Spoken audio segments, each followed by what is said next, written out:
একজন সাহাবী, এর মুমিন যার নাম ছিল মাইজ ইবনে মালিক রাদিয়াল্লাহু তাআলা আনহু। এই মাইজ ইবনে মালিক আল্লাহর নবীর দরবারে গেলেন। ওগো আল্লাহর নবী,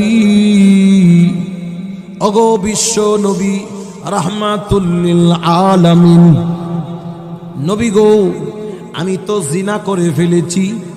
ইয়া রাসূলুল্লাহ, আমি অন্যায় বড় করে ফেলেছি। ওগো নবীজি, এই জিনার কারণে জাহান্নামের আগুন আমি সইতে পারবো না। জোরে কন্না আল্লাহু আকবার। ওগো নবীজি, আমি তো জিনা করে ফেলেছি, এই জিনার জন্য আল্লাহ যে জাহান্নামের আগুনে আমাকে জ্বালাইবে, আমি তো সেই জাহান্নামের আগুন সহ্য করতে পারবো না।